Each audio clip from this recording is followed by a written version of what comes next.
I see the born of no return.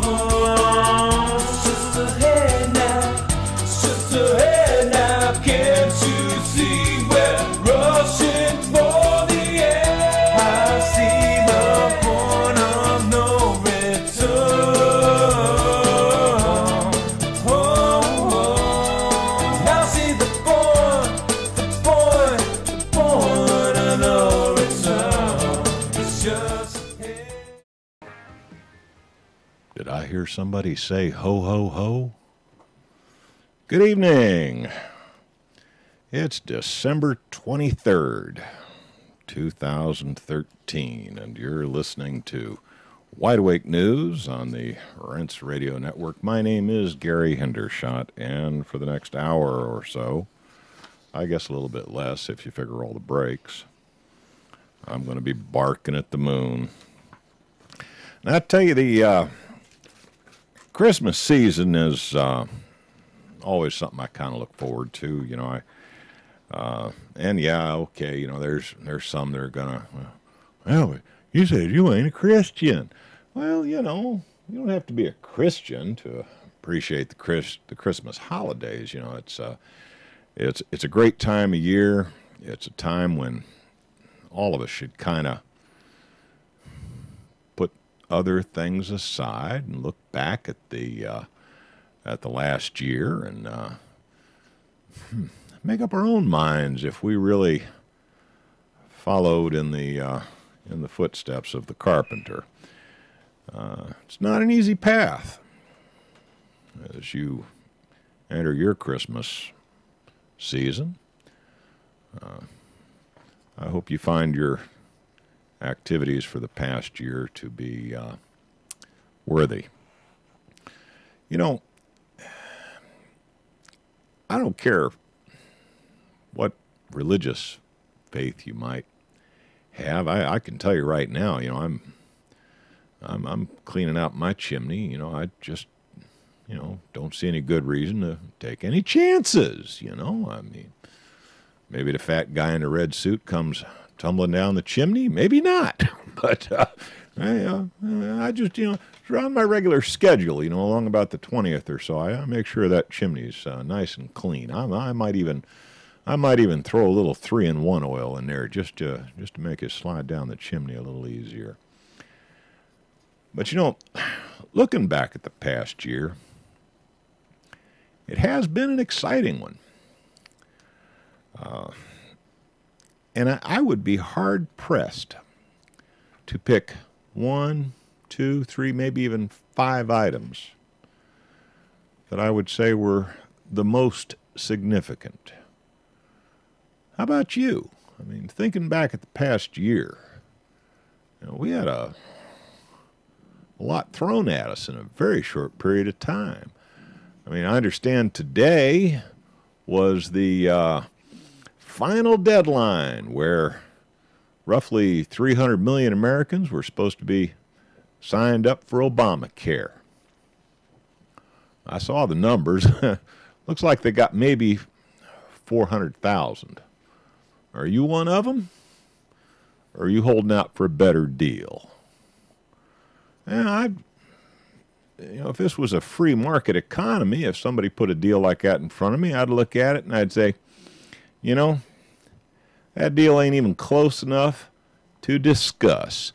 Y'all come back when you got something a little tastier to put on the table, and maybe we'll try and hammer out a deal. But, you know, if you think I'm buying off on that, this old country boy wasn't born yesterday. I don't think so. And apparently, for once, I'm not in the minority. Seems that's the way most people think. Matter of fact, I'm reading a little article here. This one came from The Hill. And, you know, like most of these articles, I have no idea what axe these guys got to grind. I don't know which side of the aisle they come from, you know, whether they're, you know, Republican chest thumpers or Democratic chest bumpers. I don't care. I consider the arguments, and as I do, I'll make up my own damn mind. But look at this. It says support for the Affordable Care Act has dropped 5 percentage points to a record low, according to a CNN poll released on Monday. The poll finds that just 35% of the public supports the law, compared to 40% in late November. Well, gee, 40% of the population in November thought this was a good idea, so of course we got to do it, right? Now only 35% seem to be in favor of the law. Let's see what else they got to say here. The drop in support indicated in the poll could be particularly troublesome to the Obama administration because almost all of it came from women. But women are supposed to get a really good deal on this. Word has it that men now get to pay for all the prenatal exams, and they get to pay for elective abortions and all kinds of other stuff that, a lot of people are scratching their heads. Why I don't need that coverage. I'm male and I'm 65 years old. Why should I be paying for, neonatal care? Why should I be paying for abortions? Is that really something I'm liable to catch? But the opposition from women has risen from 54% to 60%. 60% of the women don't like the plan. Some of those who oppose the law, 15% of all respondents, continue to do so because they think it is not liberal enough. That's an interesting take. That means half of the public either supports the law or thinks it's not liberal enough. That's interesting. That's an interesting spin on it. Just 16% said they think their family will be better off when most of the law takes effect next year. Isn't that something? Obamacare. Let's see. Today was the deadline. We were supposed to have 300 million people signed up for Obamacare by today. It appears nationwide they've managed to attract about 400,000, which, to be honest with you, that's better than I thought they'd get. And there does seem to be ongoing issues with the electronic sign-up system. The website where you're supposed to be able to go and enter in all your data and give them your bank account number so they can just reach into your accounts and pull out whatever they want when they want. Gotta love it. Well, there are folks out there who object to Obamacare so vehemently. But they're looking for, how do I say no to this thing? How do I not volunteer into this system? So I found an article about this over at Business Insider. Now, let's see here. Last week, the Obama administration announced that anyone whose health plan was canceled due to the Affordable Care Act and believe other plans offered are unaffordable will receive a hardship waiver. That waiver exempts them from the individual mandate and allows them to purchase a cheaper catastrophic plan that was previously available. Okay. But losing your health insurance is not the only experience that qualifies a person for a waiver. Hey, okay, let me go read the fine print. Let me see how maybe I can opt out. I'm looking for some way I can opt out of this thing. Let's see here. Okay, here's all the 14 ways. There are 14 ways you can get out of being involved in Obamacare. You're homeless. Oh, well, okay. I can't claim that one. You were evicted in the past 6 months or facing eviction or foreclosure. Okay, I guess I can't qualify for that one. You received a shutoff notice from a utility company. How long do I have to not pay my... I'll have to stop and think about that one. You recently experienced domestic violence. Well, I guess maybe I could get my wife to smack me around a little bit. I don't know. I have to discuss that with her. Let's see what we can work out there. You recently experienced the death of a close family member. Okay, I don't think I want to get involved in that.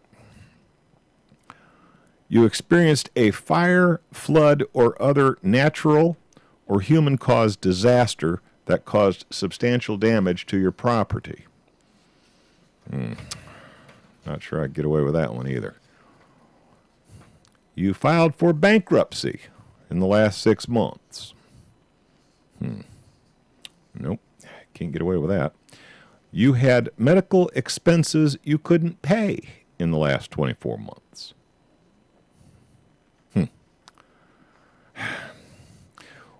When are they going to get to the one where I don't believe in this crap?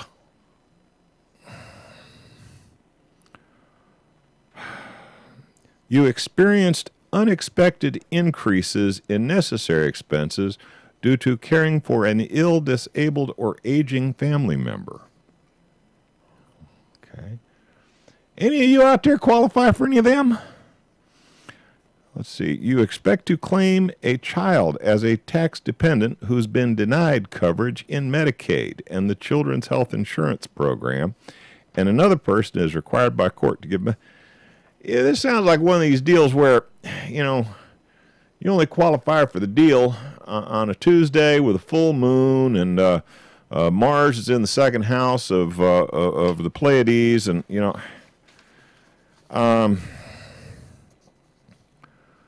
you received a notice saying that your current health insurance plan is being canceled and you consider the other plans available unaffordable.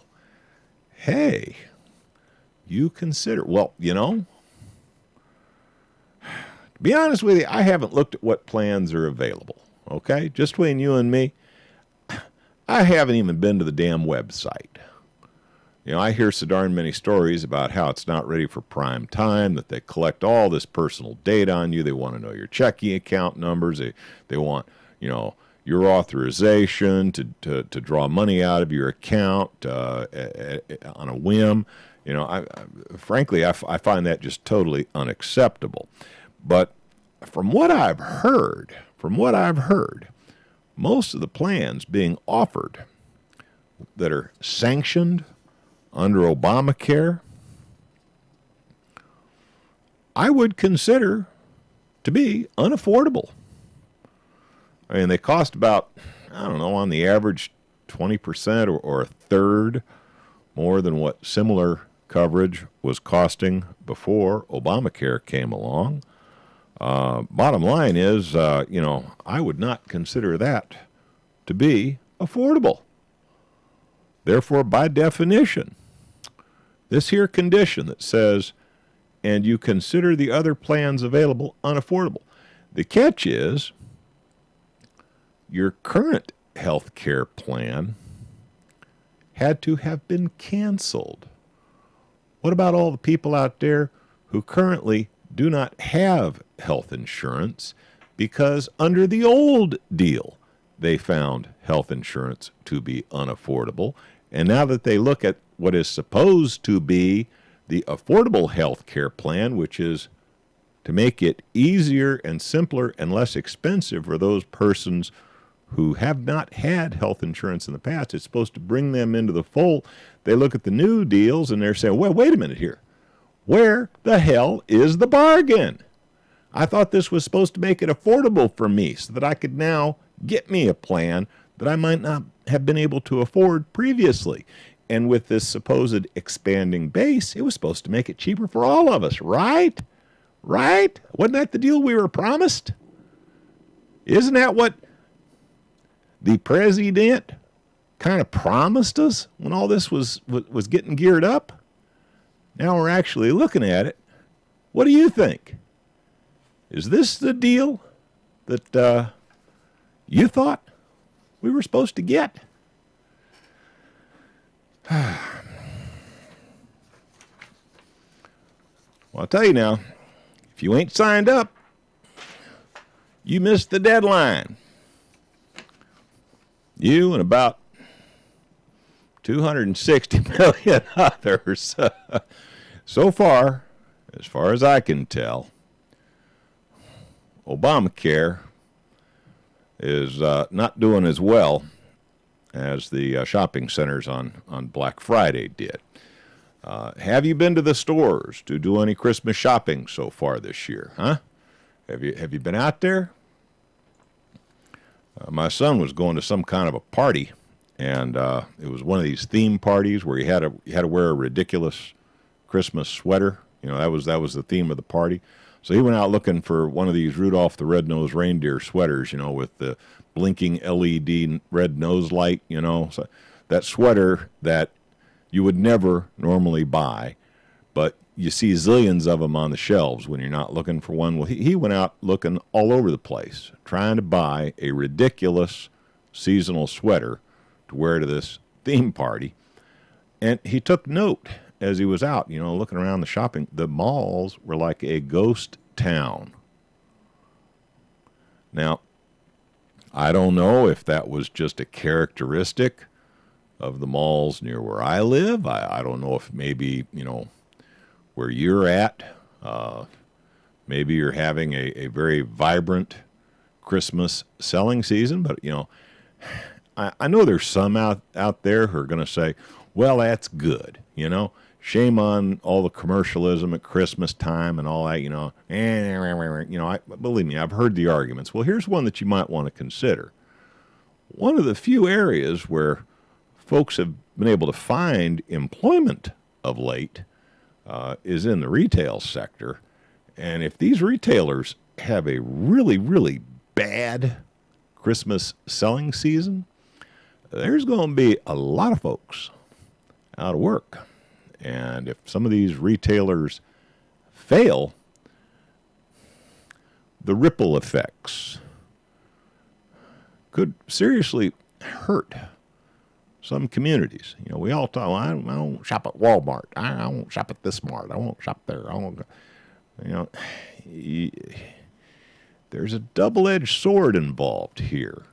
You know, it's a double-edged sword. You do have to be a little bit concerned with where folks are going to find any sort of employment, be it suitable employment or not. It's not so simple, not so cut and dry. There's always two sides to each argument. All right, moving on to another topic. Now, just say, had a hard day at the office, you're bushed, you know, you had your dinner, you're cleaning up, you know, you flip on the TV, maybe you're watching a ball game, you're drinking a cold one, you figure you've worked all day, you're entitled for a little bit of quiet time, a little wind down. Yeah, I'm noticing, you know, what looks like light slipping under your door, and you hear rustling out in front of your house. Well, first thing you think is, oh my goodness, you know, there's a burglar out there, you know. So you go over your door and you bang on the door and you say, I'm in here. You best not come through that door, you know, in your most threatening voice. Okay, so things calm down a little bit. You open the door, you peek out, and you're face to face with a 9mm automatic. Well, what goes through your mind? Uh-oh, you know. Should have got my golf club at least. Well, that happened to a guy named Guerrero. Spokane County Sheriff's Department had apparently mistaken him for some kind of vicious lawbreaker. And this was just reported yesterday. This comes out of RINF.com. Assuming he was the target of a robbery. Yeah, I would have thought I was about to be robbed. There was also a case recently where a couple was invaded in a similar manner by a SWAT team, where the cops just flat busted open the door. The woman was savvy enough to run into her bedroom and grab her revolver. And she was hiding, behind a wall, sticking the revolver out, and the cop came in. Now, she didn't know they were cops. She had no idea. All she knew is that somebody was trying to bust down her door. And that could have gone badly either way. A cop could have shot her. She could have shot the cop. Incidents like this are getting all too common now, with police just, breaking into people's homes. And a lot of times, turns out, it's the wrong home. Over 5,000 people have been killed by the police since 9/11. 5,000 people killed by the police since 9/11. The terrorists only got what? About 2,500? Who do we really need to be worried about? I hear the music in the background. I'm going to have to slip out of here for a quick... Okay, and we are back from that blatantly commercial interruption. We're talking about the cops.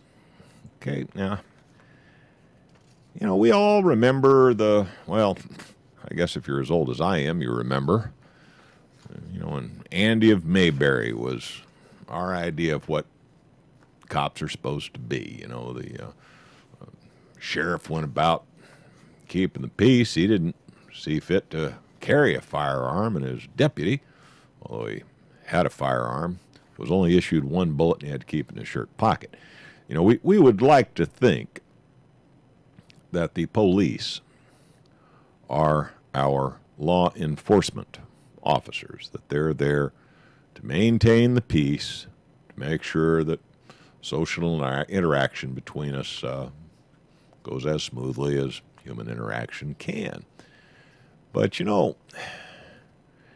in this era of Department of Homeland Security and this era of, looking for Osama bin Laden under the bed every night before you say your prayers and get your jammies on, the police have evolved into what can only be described as a paramilitary force. And I think a lot of us forget where the term police originated. Police is quite simply policy enforcement. It has nothing to do with keeping the peace. It has everything to do with enforcing policy. Frankly, the term cops is really a much nicer term. Cop, citizen on patrol. Cop. A cop is a citizen on patrol. Police is policy enforcement. You will obey or pay. In many cases, to obey is to pay. Moving right along. Money, money, money makes the world go round. Or so they'd like you to think. Yeah, I'm an old geezer. I remember 1971. I think 1973 is probably about when I started my life as an adult. Had me a job, had me a car payment. I was getting ready to go, I was starting out my life. By 75, I was married. So, that period in time is not so far back from me. I remember it just like it was yesterday. Here's some facts for you to consider. Since 1971, the government would have you believe that the Consumer Price Index, basically the measure of inflation. Now, the reason this is important is because the Consumer Price Index is how they compute whether or not the folks who are on Social Security get a little bit of an increase, whether or not veterans' benefits get a little bit of an increase to keep up with the inflation rate. So, Consumer Price Index is a very important government statistic because so many of the people who depend on government benefits that they earned, okay? They earned these benefits. We'll talk about, the social safety net things some other time. We'll talk about your basic welfare and your food stamps and all that some other time. Right now, I'm just focusing on those people who, for example, served their country gallantly. Whether you agree with the war or not, soldiers don't get to pick their war.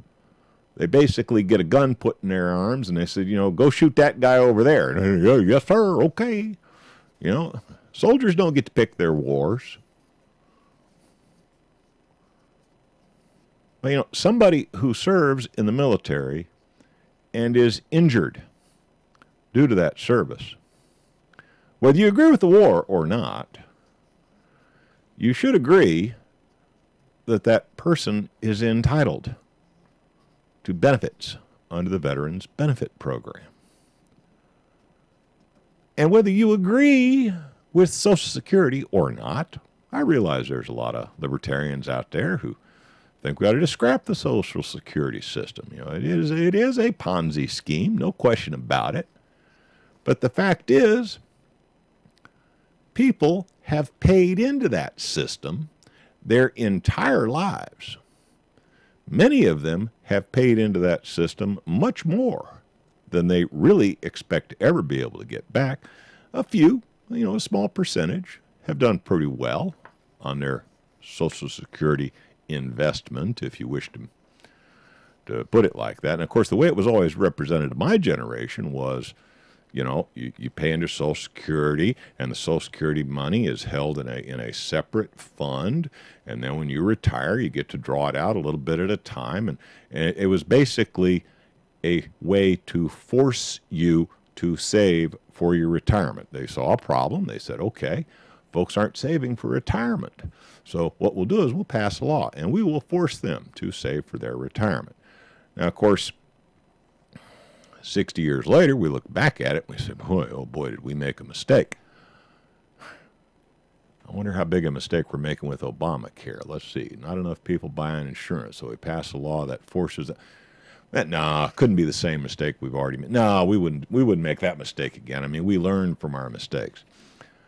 Bottom line is, people who depend on these government programs for their subsistence depend on the Consumer Price Index, the CPI, for any increases to help them be compensated for the rate of inflation. Now, the government would have you believe that since 1971, the Consumer Price Index is up 472%. 472%. That means if something cost $1 back in 71, today it costs $472. Whew. No, inflation's not a problem. It's no big deal. We don't have any inflation going on. Here's a few things to consider. The average price of a new car. Now, this is all according to an outfit called Investment Watch Blog. And again, as with all my source material, I have no idea what axe these guys got to grind. I found their statistics and the way they developed them to be interesting. Price of a new car in 1971, average, about $3,470. $3,470. Brand new car. Today, average for a new car, $31,252, $31,252, a change of 800%. Average price of a new home, brand new home, carpenter's just finished. Back in 71, it was about average, $26,000. Today, $245,800. It's gone up 800%. Gasoline's up 872%. Natural gas is up 1,042%. A loaf of bread is up 1,000%. A dozen eggs is up 660%. A 12-ounce box of cereal is up 872%. And a pack of cigarettes is up 1,775%. But the Consumer Price Index, that number that all the retirees are dependent on for their cost of living increases, only 400 and some odd percent. We'll be back after these commercial announcements. All righty, we're back from our last break of the evening. Talking a little bit about the Consumer Price Index and the impact that it has on those in our society that are without a doubt the most vulnerable. In 1971, the median wage per worker was about $6,500. Doesn't seem like much today, does it? Well, today, the median average wage per worker is about $27,500. Now, that sounds a heck of a lot better than $6,500, doesn't it? $27,519. But even by the government's own statistics, the Consumer Price Index is up 472%.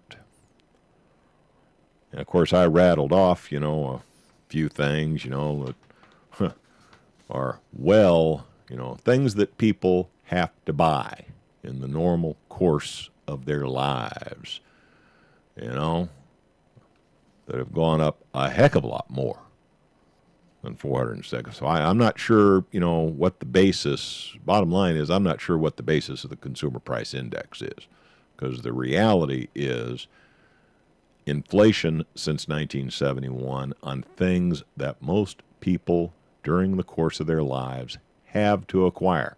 Things like a roof over their head, things like an automobile to drag their sorry behinds to work every morning, a little food to put on the table, the gas they put in their automobile, the electricity, the heating oil or natural gas they use to heat their homes. All these things have increased in price significantly more than the 472% Consumer Price Index. But you know what has not increased 472%? That average median income. Remember I said it was $6,500 back in 71, and today, jump for joy, it's $27,500. Yeah. But that's only an increase of 323%. So even by the government's own numbers, average median income in the United States today, buying power that you get in return for the sweat of your brow, is down significantly from where it was during that period in time when I was just starting out in life, back in the early 1970s. What does that mean to our children that are just now coming out of college, just now getting set up ready to move forward in their lives. What do they have to look forward to? Think about that one. And as always,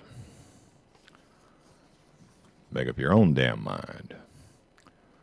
But you know, if the fellows who compiled all these interesting statistics and represented them in such a clean, clear, and concise manner, if these fellows are right, I would not be envying the young person in the early to mid-20s who might be starting out. I think they got a rough road to hoe. A little bit more on the economy. I know I got one out there in the audience that's already saying, this is a big depression session. Come on, Gary, lighten it up a little bit. But I'm going to lay a little bit more dirt on you here, just a little bit. Well, let's talk about precious metals this year. For those of you who have a very short-term view of things and might have invested in precious metals in years past, you're looking at what's happened, this past year in precious metals, and you're going, holy cow, did I get took? I listen to those guys on the internet telling me I ought to be buying precious metals, and oh my goodness, it's just been it's like a downhill sleigh ride, And yeah, this past year was pretty tough on folks who are sitting on a big hoard of gold and silver. Now, I'm sure there's all kinds of reasons. The folks in the chat room will rattle off a zillion reasons. Oh, of course, the market for the metals is, shall we say, questionable, shall we say, manipulated. The contracts for gold, the paper, you buy into a GLD contract or something like that, and you think you own a piece of gold. Well, they're selling about 100 of those for every 1 unit of real, honest-to-God commodity that they have backing it. So, if you're buying GLD certificates, yeah, you really took a thumping this year. Those of you out there who've actually accumulated the metals for delivery, you actually hold the metal in your hand, I'm not sure I'd be that worried about it.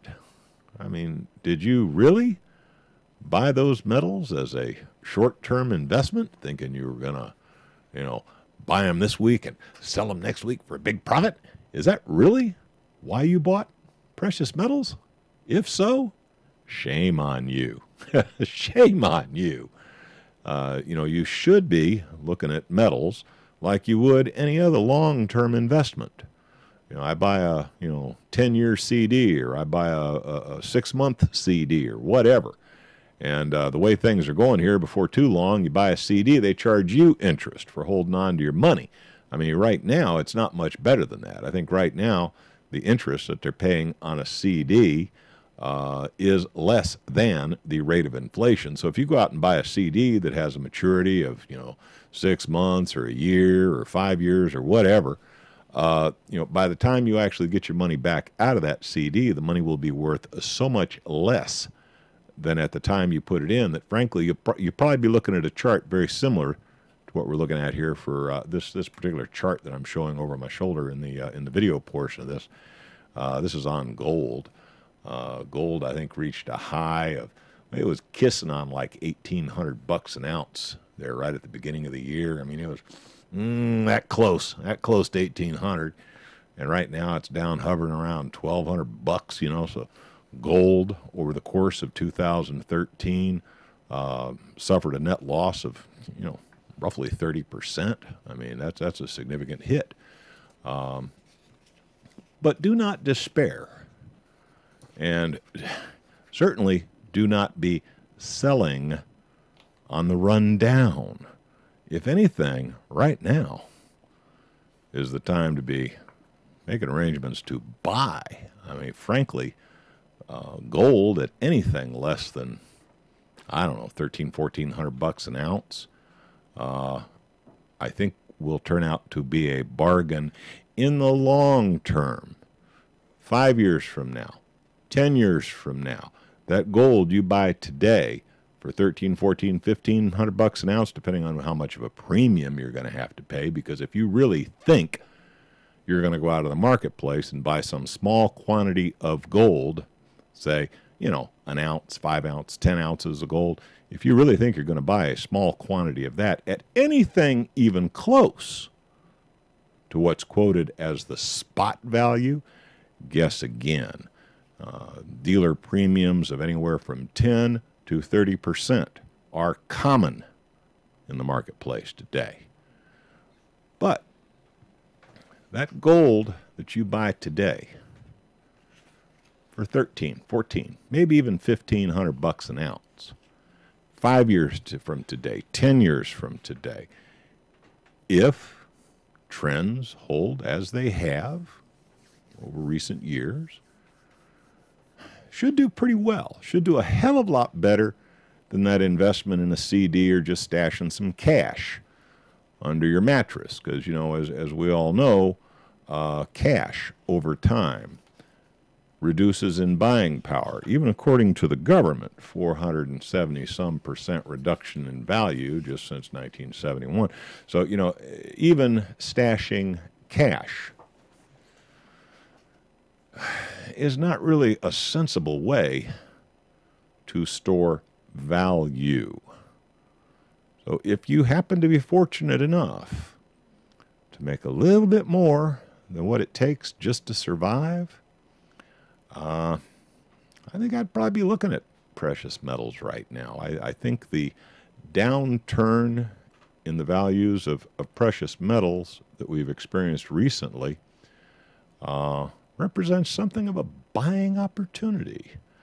Just be real cagey about who you buy from, because some of these guys out there are getting downright dirty about their premiums. So, make sure you know what you're buying and be careful about from who. And on that one, I'll let you make up your own damn mind. Let's see, how long do I have before they're going to bring out the hook and pull me out of here? Looks like I got about a minute and a half before they're going to run me on out of here. Once again, I want to take this opportunity to wish all the regular viewers, regular listeners, a very Merry Christmas. This is the Christmas season. I hope you have found something to be thankful for as you look back over the year that's just passed. Yes, I will do one more live broadcast for 2013. I will be live on Monday the 30th, and that will close the Barking at the Moon year 2013. Some of my regulars who watch my Thursday production were a little bit confused, because the next couple Thursdays fall the day after Christmas and the day after New Year's, and they were saying, "Well, gee, you're not doing your Thursday production." No, I'm not going to work the day after Christmas, and I'm going to be too hungover the day after New Year's. But yeah, we will have one more session of Barking at the Moon before we call it a wrap for this year. Thank you all for listening, and you betcha we'll talk again next week. Good night, all.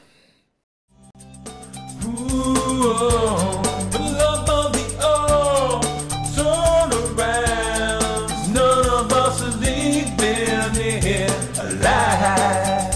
Whoa, what will you say? What will you say? And what will you do? What will you do? What will you do?